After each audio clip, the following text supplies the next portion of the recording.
Olá, amigos do Sul 21. Está começando agora o De Quinta, o programa de debates da Colmeia, a rede de podcasts do Sul 21. Eu sou Luiz Eduardo Gomes. O programa desta quinta, 3 de outubro, debate segurança pública. A morte da menina Agatha Félix, de apenas 8 anos, baleada pela polícia quando voltava para casa na noite do dia 20 de setembro, trouxe à tona a questão: que tipo de segurança pública se pratica no Brasil? Será que não é hora de pensarmos em outro tipo de política de segurança, que não é essa que vitima anualmente crianças como Agatha, milhares de jovens e centenas de policiais? Para debater essa questão, estão conosco neste programa o policial civil Leonel Hadi, que é crítico da política de guerra às drogas, o jornalista Renato Dornelles, autor do livro Falange Gaúcha, que conta a história das primeiras facções criminosas do Rio Grande do Sul, e Eduardo Pazinato, analista do Escritório Regional das Nações Unidas sobre Drogas e Crime e diretor do Instituto Fidedigna. Leonel, eu queria começar por ti esse debate com a pergunta: é possível pensar em uma política de segurança diferente da que temos hoje? Eu acho que, além de possível, é extremamente necessário e urgente que se pense. Porque esse discurso de que executando criminosos e que a gente implementar um estado de guerra no Brasil, um sistema de guerra civil, isso tem demonstrado que não surte qualquer tipo de resultado positivo. A gente tem o Brasil, ao mesmo tempo que é a polícia que mais mata, também é a polícia que mais morre. Então a gente tem os dois lados da moeda, demonstrando que a gente enfrenta um sistema beligerante e que os dados da criminalidade não reduzem, ou se reduzem é um aspecto em algum, por exemplo, roubo de veículo, mas aumenta o homicídio, diminui o homicídio, aumenta o latrocínio. Quer dizer, são questões muito pontuais que não demonstram que existe uma política de segurança pública realmente efetiva e que vise combater a criminalidade como um todo, até porque ela é multifocal, né? São vários elementos que levam à questão da violência e da criminalidade: má distribuição de renda, nível educacional, sistema de polícia, ciclo completo, enfim, a gente pode daí aprofundar em relação a isso, mas sim, é necessário, urgente e relevante que a gente pense em um novo sistema de segurança pública. Renato, tu que vem cobrindo há muitos anos, né, já há algumas décadas, a questão policial aqui em Porto Alegre, mais precisamente, né, como é que tu vê essa questão, né? Tu vê que isso tem dado certo de alguma forma, não tem? O que poderia ser feito de diferente? Pois é, eu concordo plenamente com o Leonel e digo assim que isso aí é uma política que vem dando errado há muito tempo. Há muito tempo. E a gente fala em Porto Alegre e o modelo é mais ou menos o mesmo no país inteiro. Eu falo, pelo exemplo, do Rio de Janeiro, onde morrem muitos policiais, morre muita gente da comunidade que está sob fogo cruzado em meio à guerra, né, do tráfico. Morrem muitos jovens que se envolvem com o tráfico e a questão não se resolve e não se vê uma perspectiva de que se resolva. Essa política, principalmente de incursões policiais, na favela, a gente vê muito no Rio de Janeiro, incursões, e justamente com a palavra a guerra às drogas, né? E eu acho que até a simbologia mostra isso, porque o BOP, uma das principais polícias do Rio de Janeiro, tem como símbolo uma caveira, então já mostra que é algo beligerante e que perante a comunidade já não pega bem e já não vai ter o apoio da comunidade. Mas essa política de incursão, que tem dado errado, certamente, e vai continuar dando errado, quando a polícia intervém em determinadas situações e aí acaba trocando tiros com traficantes, e a comunidade, está aí o caso da menina Agatha, que fica sob fogo cruzado, se sente ameaçada pelos dois lados, né? E é uma política que vem dando errado e vai continuar dando errado. Tentou-se, de uma maneira, fazer algo diferente quando se pensou nas UPPs, Unidades de Polícias Pacificadoras, só que foi um projeto que foi abortado prematuramente, sem que se avançasse, porque não adianta também tu só colocar lá, colocar o policiamento e tu não dá sequência como as UPPs sociais. O Rio de Janeiro tinha cerca de 100 mil jovens que trabalhavam para o tráfico. Não adianta tu botar o policiamento ali e tu não dá perspectiva para esses jovens. De alguma maneira ou de outra, o tráfico vai voltar e vai se valer desse exército de mão de obra que ficou ali ocioso. Tu não deu nem perspectiva para o quanto adolescentes, atividade esportiva, etc., e nem em termos de ensino ou de trabalho. Então, é uma política que vem dando errado há muito tempo e tende a continuar dando errado. Eduardo, durante o último período eleitoral, o Instituto Fidedigna, né, ele apresentou uma série de propostas, né, para a segurança pública para todos os candidatos que concorreram ao governo do estado aqui no Rio Grande do Sul, né? Eu queria te inserir nesse debate, já perguntando para ti, né, enfim, que tu pudesse fazer uma avaliação, né, sobre essa política de segurança pública, né, mas quais foram as principais propostas que vocês apresentaram aos candidatos ao governo do estado aqui no Rio Grande do Sul? De fato, eu também tenho um acordo com as observações do Leonel e do Renato. Nós temos uma política de segurança historicamente falida no Brasil, e parte dessa falência, eu diria parte substantiva dela, se relaciona com esta política equivocada de enfrentamento, de criminalização, de guerra às drogas, né? E o Rio Grande do Sul, ao mesmo tempo, tem enfrentado avanços e recuos, né? Quase como uma política pendular, né? De que há alguns avanços no determinado momento, há uma troca de gestão, há recuos, né? E o objetivo dessa agenda que nós construímos com a participação de cerca de 1.000 pessoas, de mais de 60 organizações da sociedade civil, pesquisadores da área, gestores públicos, policiais, foi justamente apresentar um quadro de referência que pudesse focalizar no Estado a redução das mortes violentas e a redução dos crimes violentos, né? Algumas dessas medidas nós temos inclusive acompanhado o governo estadual e buscando continuar a incidir nessa agenda. Uma delas se relaciona com a questão prisional no Estado, né? Nós propusemos naquela agenda a criação de uma Secretaria de Administração Penitenciária.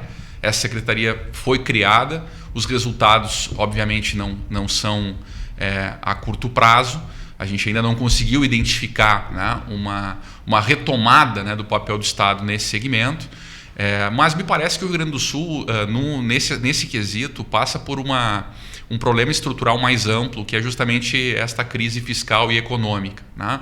Só para a gente tentar conectar os dois assuntos, né? Veja como aquilo que o Leonel, o Renato apresentaram em números, né? Como ele se materializa em números. No Rio de Janeiro, nós temos mais de 1/5 das mortes causadas por confronto com a polícia, né? Só nessa localidade onde morreu a Ágata, que é um território dentro do Complexo do Alemão, o batalhão da Polícia Militar do Rio, que trata da gestão, né, da segurança naquela área, na verdade esta área foi responsável por 107 homicídios, né, nesse primeiro período do ano. E 53 desses homicídios se deram em confronto com a polícia, né? Então, em vez do Estado estar olhando, né, os malefícios dessa política equivocada de guerra às drogas, de enfrentamento, né, de beligerância, para identificar, como disse Leonel, que morrem muitos policiais. No Brasil foram 343 policiais civis e militares mortos no ano passado, segundo dados do Fórum Brasileiro de Segurança Pública. Ao mesmo tempo que morreram 343 policiais, nós tivemos mortes em confronto atingindo mais de 6.220 pessoas no ano passado. Então nós precisamos focalizar o tema da segurança superando essas dicotomias, né? Essas clivagens que separam o dito cidadão do bem e o cidadão do mal. Essa política é equivocada para todos os lados, né? Para todos os segmentos. E nós precisamos avançar em convergências. As convergências, me parece, pela literatura, pelas boas práticas nacionais e internacionais, passam por agregar não só a dimensão da repressão e do controle, mas também a prevenção, a inteligência, a gestão da informação, tomar decisões com base em evidência. Se a gente for fazer isso, por exemplo, no Brasil, a gente vai perceber que desse universo de 343 policiais, 256 desses 343 morreram fora de serviço. E o número de policiais mortos fora de serviço no Brasil é 294% maior que o número de policiais mortos em serviço. O que isso quer dizer? Quer dizer que o policial ganha mal. quer dizer que o policial não tem condições de trabalho, quer dizer que não tem uma atenção do Estado e por isso faz outras atividades em que ele fica tão ou mais vulnerável que a sua atividade ordinária. Então, por que não, sobretudo num governo contraditório e eivado de problemas como é o governo federal, por que não fazer um movimento pró-polícia e criar um programa nacional de qualidade de vida no trabalho? Os suicídios no Rio de Janeiro aumentaram, como vem aumentando no Brasil e inclusive no Rio Grande do Sul. De policiais. De policiais. Então nós precisamos olhar a polícia e olhar a cidadania, que deveria ser protegida e acaba sendo refém, tanto quanto a polícia, dessa lógica estruturalmente seletiva, desigual, da segurança pública brasileira. Daniel, eu queria te trazer de volta para a conversa falando justamente dessa questão da morte dos policiais. Porque quando se critica, né, a guerra às drogas, muito se fala do caráter inútil, né, da guerra às drogas, porque, enfim, é muito difícil tu combater por meio da repressão, né, porque sempre o varejo, né, o comércio de drogas, ele é um negócio bilionário, né, que é muito difícil tu reprimir, ainda mais tu vai reprimir no varejo, né. E talvez um dos aspectos mais inúteis, provavelmente o mais inútil da guerra às drogas é a morte de policiais, né, policiais que se vão ao serviço, colocam suas vidas em risco, né, diariamente, né, e justamente para fazer algo que não é mais do que enxugar gelo, né. E como o Eduardo falou, né, só no passado nós perdemos 340 policiais no Brasil todo. Esse ano nós já tivemos alguns casos no Rio Grande do Sul, inclusive na Polícia Civil e na Polícia Militar, né? E eu queria te perguntar assim, por que é tão difícil incluir essa questão dos policiais mortos também nesse debate e também não está na hora também de partir dos policiais a necessidade de rediscutir a política de segurança, que eles também são vítimas disso, né? O problema é que uma propaganda persistente e prolongada em relação à dicotomia entre direitos humanos e segurança pública, como se fossem dois polos opostos, né? Como se ou tu defende direitos humanos ou tu defende segurança pública. E isso está contaminado, contaminou as eleições e contaminou a sociedade como um todo, e os policiais são reflexo da sociedade, eles não estão apartados. Então, eles vêm com essa lógica, e que é difícil, porque via de regra os direitos humanos estão vinculados à questão do sistema prisional, questão dos abusos. Então tem um conflito, né? Mas a gente tem que entender que o sistema, como está posto, ele prejudica os policiais. Por exemplo, essa questão da guerra às drogas, né, que já está sendo revista pelos países capitalistas, liberais, como Canadá, como Estados Unidos, de onde veio essa doutrina, né, principalmente no governo Nixon ali, tinha toda uma política de higienização de determinadas populações negras e asiáticas e latinas, né, que ocupavam lá os Estados Unidos naquele momento. Então essa política que foi implementada, principalmente na década de 70 ali em diante, de guerra às drogas, que se mostrou falida, inclusive o país que é a Meca, que foi onde propagou para toda a América esse conceito, já está revendo. Praticamente, acho que 70% dos estados nos Estados Unidos já legalizaram a maconha para uso recreativo. O Canadá, todo o país já foi legalizado. Na Europa há muitos anos. Na Europa, também, né, tem uma política de redução de danos e tal. É outro tipo de política de comércio, mas também não tem essa questão de fronteiras. Mas enfim, o que se demonstra? Que existe uma lógica dentro do capitalismo, uma lógica dentro do liberalismo, dentro dos países que seriam referências em tese para o nosso governo, que foi toda essa pauta de que Estados Unidos e tal, que a gente simplesmente apaga essa proposta e coloca que quem defende essa proposta logo defende o consumo, logo é a favor da criminalidade, logo deve ser extirpado o debate, porque o debate é só ver a questão do Ministério da Saúde, quer dizer, são propostas completamente estapafúrdias e prejudiciais. E quem está na ponta de lança disso são os policiais. Por exemplo, no Rio Grande do Sul, nesse primeiro semestre, teve recorde de morte de policiais em confronto com a criminalidade. E praticamente 90% dos casos, se eu não me engano, um só que foi abigeato. Os restantes, todos os outros foram em confronto vinculados de uma certa, ou diretamente, ou, por exemplo, investigações de homicídios, enfim, mas vinculados ao tráfico de drogas. Por quê? Porque, se eu não me engano, é o terceiro ou quarto, se fosse colocar o tráfico de drogas global, seria o segundo ou terceiro PIB mundial, digamos, ele representaria um PIB como se fosse um país, o terceiro ou quarto maior PIB. Então, quer dizer, e menos de 1% da droga que é traficada no mundo é apreendida. Então demonstra que isso gera a venda de armas, isso gera corrupção dentro do Estado, isso gera a eleição de políticos vinculados a uma estrutura do tráfico. Então, e quem está na ponta de lança e quem deveria estar debatendo, como tu bem falou, são os policiais, mas a gente tem que fazer um trabalho de conscientização, de base mesmo, que é muito difícil a gente conseguir dialogar nesse momento que o Brasil se encontra agora, e que o policial tem que ser herói, que o policial tem que arrancar a cabeça das pessoas e que matar crianças é efeito colateral, e isso é aplaudido por governantes, porque os governantes é que vão dar a batida, né, vão dar o ritmo e vão dizer como é que deve ser aplicada essa política. E o que a gente está vendo é deplorável, né? Um populismo, pega uma população que de fato tem medo, uma população que sofre violência, se utiliza desse medo para justificar a sua política populista, se perpetuar no poder e botar os cargos dos seus familiares, né? Então é exatamente isso que está acontecendo. Renato.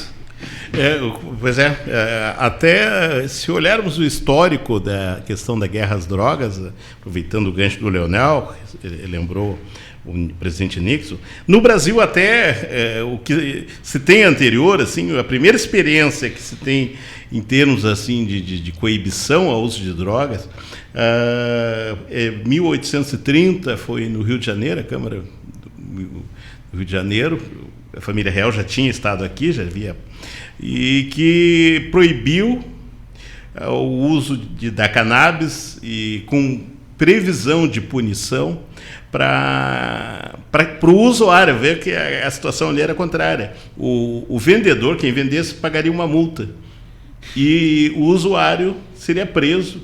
Por quê? Porque quem é que usava naquela época, assim, ou pelo menos assim, a visão que se tinha, que era o chamado pito de pango, era o escravo, era o negro que veio da África. Então, ou seja, já uma maneira de higienização, uma maneira de punir, né? Punir o escravo, punir aquelas pessoas indesejáveis, indesejáveis, entre aspas.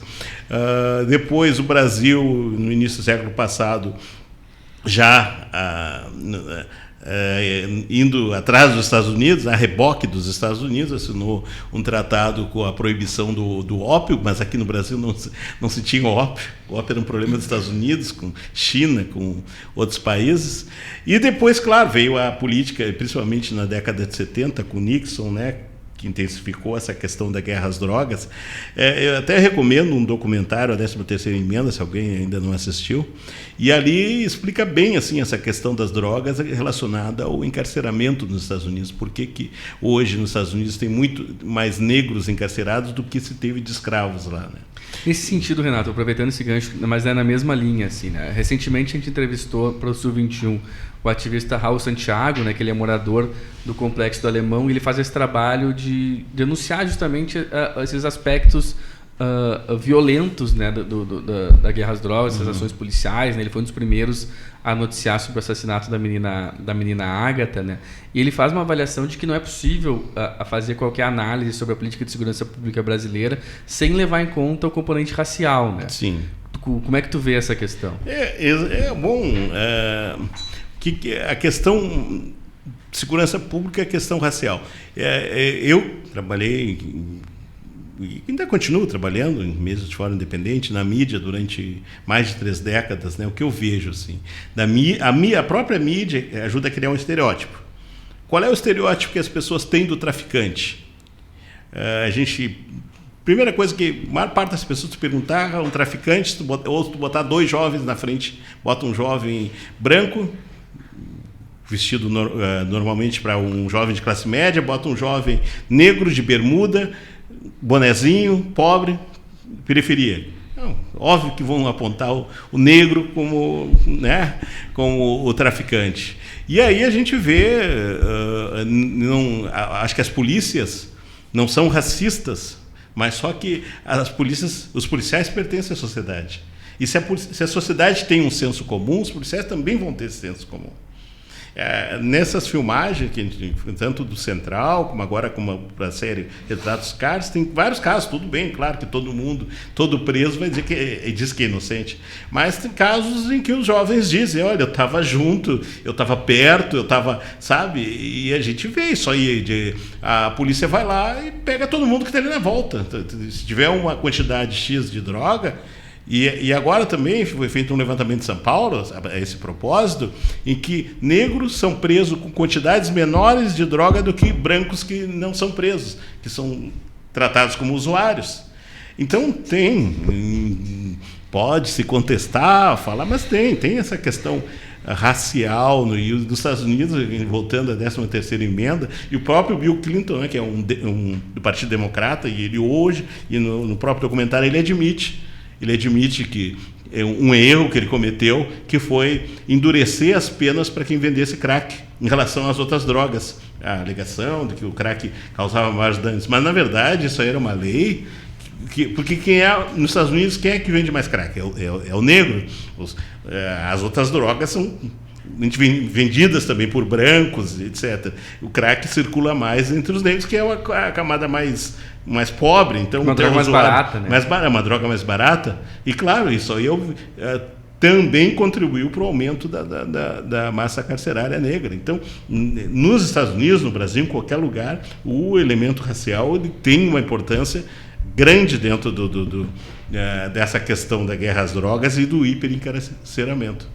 Leonel, até pegando esse gancho do Renato, né, nos Estados Unidos, nesse documentário da 13ª emenda, que está disponível no Netflix, se eu não me engano, né, ele trata de uma questão chamada profiling, né, que poderia ser traduzido, digamos, rudemente por perfilamento, né, que é essa questão da política de segurança, ela já é direcionada para prender um certo perfil, né, de cidadão, né. Como é que tu vê essa questão no dia a dia? Não, isso é a questão da seletividade penal, né? Que a gente pode dizer também que existem leis focadas, e aí entra na questão até da discriminação indireta, discriminação institucional, um debate mais profundo, mas que a gente vê que determinadas leis são pensadas e têm o efeito para atingir determinado grupo social, grupo étnico que de repente pratica aquele tipo de ação. Então tu já cria uma lei que vai ter um efeito de atingir aquela população.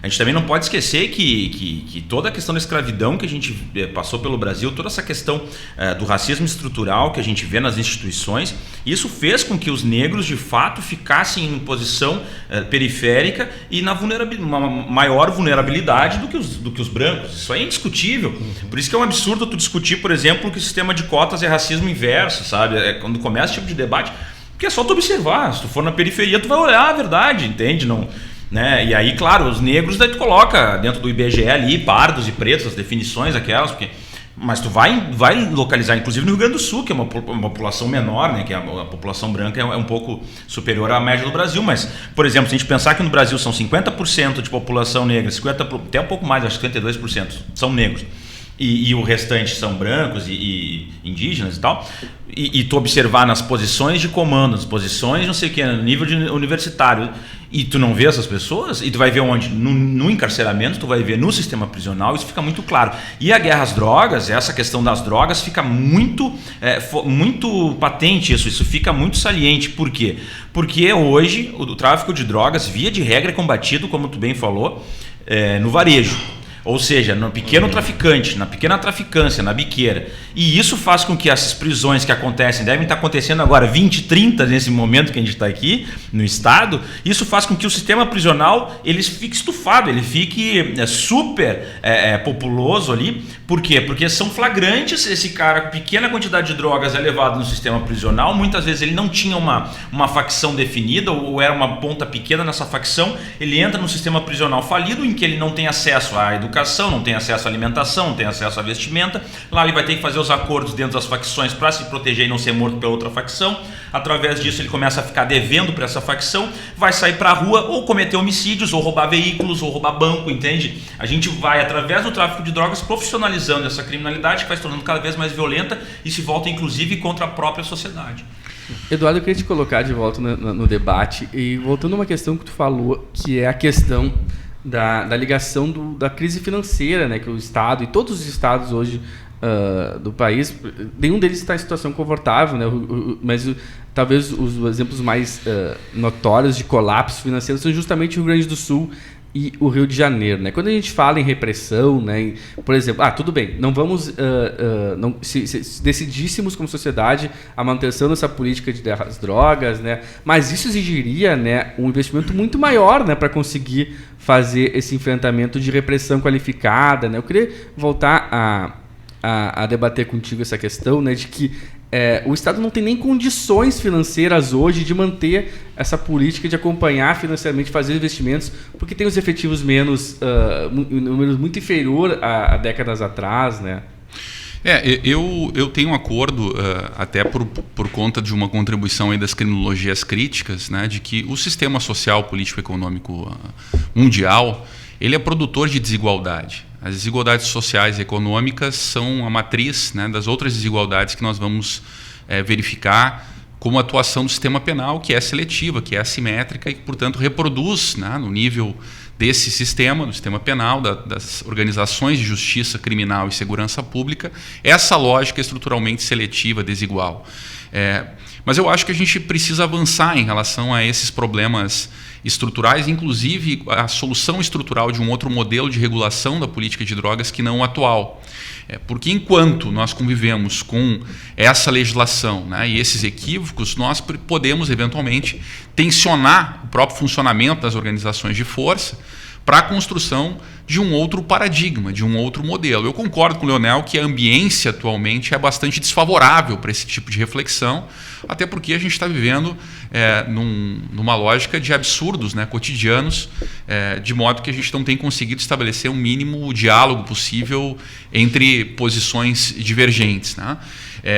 O que a gente poderia agregar ao debate, mesmo em estados como Rio Grande do Sul, como Rio de Janeiro, Minas Gerais também tem uma situação bastante complicada do ponto de vista orçamentário financeiro.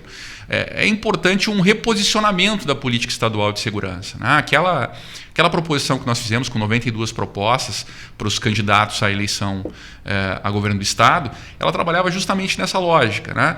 Sim, há um problema da atuação seletiva das forças policiais e isso é responsável pelo incremento, inclusive, da população carcerária e pelas péssimas condições que os apenados têm no Rio Grande do Sul e no Brasil.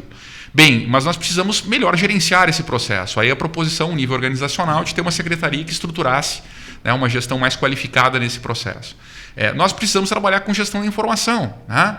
Bom, nós não temos um sistema nacional de informações na área da segurança como nós temos o SUS na saúde, né? Ou seja, a tomada de decisão muitas vezes é baseada na manchete, é baseada no populismo penal, no populismo punitivo, né? Que é orientado pelo mais do mesmo, do encarceramento, da criminalização, porque isso dialoga com o imaginário social de medo. E o medo é irracional, portanto é o pior dos conselheiros. Mas isso dá voto, né? Mata muito e dá muito voto, né? Para romper isso, nós precisamos trabalhar com evidência. Então, a criação de um observatório no Estado, Observatório Estadual da Segurança, é importante, precisa ser melhor qualificado, né? Uma política que seja orientada não às drogas, não à apreensão da quantidade de drogas ou o aprisionamento do aviãozinho do tráfico, aquele que está na ponta da cadeia criminal, mas o direcionamento da redução da vitimização letal, né? Do número de mortes de policiais, de civis. Esse é o foco da política, da redução dos crimes violentos. E para isso a política tem que traçar, tem que ter diretrizes, parâmetros, metas, né? Um departamento que trabalhe, por exemplo, junto à Polícia Civil, foi criada uma delegacia nesse sentido, foi uma das nossas propostas, que trabalhasse com o tema da lavagem de dinheiro, das organizações criminosas, das facções criminais, não para pegar o sujeito, mas para seguir o dinheiro, que é, por exemplo, o que recomenda as Nações Unidas, especialmente o NODC, que é essa agência com a qual eu contribuo, na Convenção de Palermo, que é justamente seguir o dinheiro do tráfico. Né? Trabalhar com a lavagem de dinheiro, com inteligência policial, né? Buscando desbaratar e romper o ciclo de alimentação financeira dessas organizações que alimentam a corrupção e que fomentam essa cadeia, esse círculo vicioso de encarceramento e de criminalização. Então, há muitas possibilidades, há muito para fazer neste campo, né? Mesmo num quadro de referência absolutamente negativo, como o atual, mesmo com problemas estruturais como a guerra às drogas, se não a gente não possa fazer uma transformação global, a gente pode reduzir danos, né? E aí é importante que a gente trabalhe com prevenção, é importante que a gente trabalhe com inteligência policial, com gestão da informação, mas sem romantismos, né? A prisão vai existir até que a gente invente, né, uma outra solução que não esta moderna, que é parte do problema, mas que está aí, né? A polícia é necessária, Haverá enfrentamentos, mas uma coisa é o número de mortes de policiais no Rio Grande do Sul, que segundo os dados do Fórum, ano passado foram 3. No Rio de Janeiro foram 89. Uma coisa é o número de pessoas mortas no enfrentamento com a polícia gaúcha, que foram 140 pessoas. No Rio de Janeiro foram 1.534. Tá? Então, há diferenças regionais e há necessidade, e acho que essa política que se desenha com a ideia do RS seguro, tá? Que é uma política orientada por resultados, se o Estado conseguir superar esse problema mais amplo econômico-financeiro, vai ser possível gradativamente, né, avançar nessa redução. Mas, de fato, há uma questão estrutural que tem a ver com concepção, que é uma decisão política e que precisa ser disputada pela sociedade. Tu falou alguma coisa interessante agora, Eduardo, dessa questão de que a política ainda é muito influenciada pelas manchetes, né? E talvez não se dê tanta manchete quando, desarticulamos uma quadrilha antes dela se tornar poderosa, antes de ocupar tal determinado território, né? Uma quadrilha, uma facção, né? Tu acha que também passa por aí o fato de que muito desse trabalho de prevenção é um trabalho de formiguinha, que tem longo prazo, que por isso não se investe tanto recurso, que também existe também daqui a pouco um recurso mais de longo prazo, que não vai ter esse resultado imediato. Também é por isso que não se investe tanto nessa área. Lembrando que as políticas de segurança, usualmente elas são trocadas a cada 4 anos, de acordo com o governo de plantão, né? Que a gente não tem uma continuidade, uma política de Estado a longo prazo, né? Eu concordo contigo. Infelizmente, isso também é parte desse sistema capitalista, né? A violência se tornou uma mercadoria, né? Ela é consumida e, como tal, ela gera receita e acaba hegemonizando esse pensamento mais geral sobre como tratar esse fenômeno social complexo que é a violência. Eu acho que 2 coisas nós poderíamos fazer, né? Uma delas pela sociedade civil, se não for pelo Estado, e a outra tem a ver com o próprio comprometimento do Estado nessa seara. Uma delas, a gente teve uma experiência na época que eu tive em Canoas como gestor público do município, como secretário de segurança, que foi criar uma agência de boas notícias. Foi a Agência de Boas Notícias Guajuviras.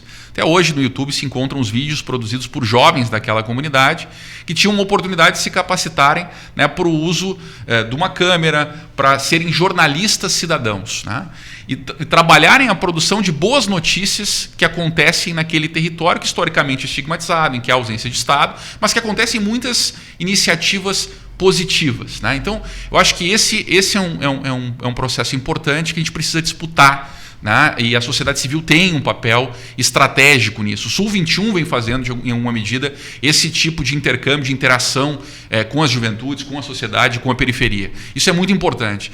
Um segundo aspecto, que até para que a gente rompa a dicotomia, que me parece central, a gente precisa criar um prêmio estadual de valorização de boas práticas policiais.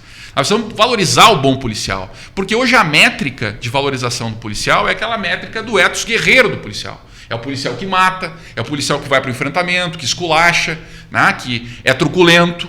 Muitas vezes isso dentro da organização é utilizado como uma métrica de valorização daquele profissional. Reforçado positivamente. Reforça positivamente justamente esse traço seletivo, né, estigmatizante da atuação da polícia. Quando uma polícia do século XXI precisa ser inteligente, precisa reduzir o nível de confronto, precisa trabalhar com dado e informação, inclusive para a sua proteção pessoal, não pode ir para um território sem ter um tablet ou um celular na mão com dado e informação sobre aquela dinâmica. Vai planejar uma ação policial, ela precisa trabalhar com elementos e com interação com a academia, com os meios de comunicação, né? Então, me parece que essas 2 ideias, estou tentando trabalhar um pouco pela via propositiva. Porque eu acho que, apesar de tudo isso que a gente disse aqui, do momento delicado em que nós estamos inseridos, né, em que nós vivemos hoje, há um certo fastio, né, há um certo esgotamento das pessoas com a notícia ruim, com a crueldade escancarada, com o sangue vertendo dos programas televisivos, do jornal, né? E há, quem sabe, uma abertura, uma janela de oportunidades para fazer essa disputa sobre outro viés. Tá? É isso que eu acredito. Leonel, a gente está falando aqui desse ambiente que não é propício, né? Mas a gente tem, daqui a pouco, a gente pode ter algumas notícias que vão no sentido contrário, né? Por exemplo, a STF vai julgar agora, no segundo semestre, deve julgar, se não adiar, por mais uma oportunidade, né? A questão da descriminalização, né? Do porte de drogas. A gente tem, curiosamente, vindo do próprio PSL, o partido do presidente, uma proposta diferente na questão do tratamento medicinal, né, do uso da cannabis medicinal, né, que isso, quando a gente viu nos Estados Unidos, foi uma abertura para a discussão, né, primeiro se legalizou o uso medicinal da maconha e depois acabou se fomentando, né, o comércio recreativo, né? Isso daqui a pouco pode ser um momento de ruptura, né, nessa política que a gente tem hoje, né?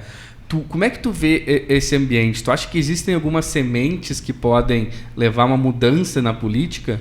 Eu acredito que, como tudo no Brasil, a gente vai passar por esse processo por último, mas vai passar, é irreversível.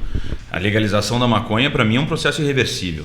Porque os puxadores, vamos dizer assim, né, os países capitalistas que puxam políticas, que puxam essa lógica, já declararam e isso é irreversível, não tem volta. A questão é, a gente vai demorar um prazo que a gente não sabe qual é, talvez seja décadas, entende? E que é uma perda de tempo, é uma lástima, porque a gente se baseia num discurso religioso pseudo-fundamentalista e que na verdade é uma falácia, não é nada contra a religião de ninguém, não é isso que eu estou dizendo, mas... né, quando a religião começa a querer pautar determinadas políticas, a gente tem muito problema, né? Em todo lugar do mundo é assim. Mas acredito que a gente tem assim propostas positivas. Acredito que esse julgamento do STF vai ser exitoso. Vai existir sim essa questão da posse ali, né? Porque a gente hoje tem a despenalização que chama, né? Que existe a pena, mas é muito advertência, é um termo circunstanciado. Então seria a eliminação dessa pena completa, né, que a gente tem hoje. Mas continuaria sendo... porque se a gente não regulamentar o comércio, legalizar o comércio, a gente vai ter um problema, porque a gente tem uma droga que de certa forma vai estar no campo da legalidade, mas um comércio que está no campo da ilegalidade. E aí que a gente entra num problema, porque quem é que controla essa ilegalidade? Porque o que as pessoas têm que entender? Se a gente legalizar, regulamentar o comércio de drogas, vamos pegar a maconha como primeiro início, assim, mas a gente tem uma quebra do monopólio do tráfico de drogas. O tráfico vai continuar agindo assim como tem contrabando de cigarros, por exemplo. Mas tu quebra o monopólio. Quebrando o monopólio é certo e óbvio e matemático que a gente vai ter uma redução no financiamento e no poder das organizações criminosas. Isso não precisa ter uma bola de cristal para entender. Então é isso que eu defendo, que a gente tenha uma regulamentação do comércio e que essas propostas e possibilidades de debate que está se abrindo, inclusive dentro do PSL, com essa questão do uso medicinal, que isso sirva como uma porta de entrada e que a gente possa fazer então um debate sério e consiga quebrar de fato o monopólio do crime organizado hoje que domina a questão do comércio de drogas. Renato, já te colocar nessa conversa, mas eu queria te perguntar, pegando um gancho, né, que tu escreveu o livro Falange Gaúcha, né, tu talvez seja o principal repórter policial no Rio Grande do Sul, certamente quem mais acompanhou, né, o surgimento das facções criminosas desde o início, né, e eu queria te perguntar, te colocando nessa conversa, justamente nesse sentido, né, de que tu viu, né, essas facções criminosas surgirem e no início elas não eram necessariamente ligadas ao tráfico de drogas ou não era o principal mercado delas, né? Que hoje é o que acontece hoje, né? Exato. Tanto esse trabalho começou da Falange, que começou lá em 1987, a minha pesquisa, quanto um documentário central que a gente produziu em 2017, assim, ao longo de todo esse tempo e outros trabalhos que estão por vir, é que realmente, aqui lá no início, a Falange Gaúcha ela surge com assaltantes de banco, mas que enxergam no tráfico de droga uma possibilidade, assim como aconteceu no Rio de Janeiro, quando os assaltantes de bancos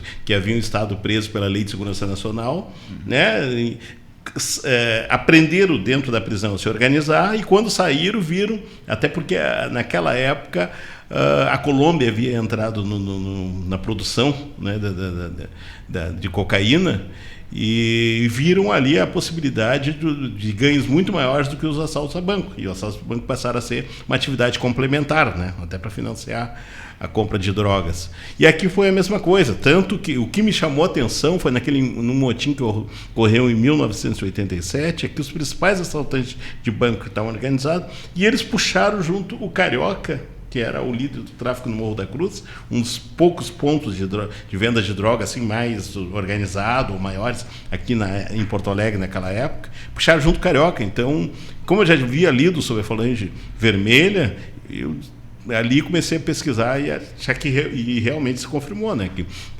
os assaltantes estavam tentando migrar para o tráfico de drogas. Mas uma questão importante, eu acho que o Luiz, nesse trabalho todo assim que eu vim fazendo, e eu acho que a questão toda nessa guerra às drogas, que é a maior enxugação de gelo, mostra porque não se mexe no sistema penitenciário. O objetivo, claro, acabou morrendo muita gente nessa guerra às drogas, mas o objetivo que é? Prender, é trancar, prender. Só que se prende, o que acontece? Tu coloca num presídio que é dominado por facções criminosas, que tem no tráfico de droga a sua principal atividade.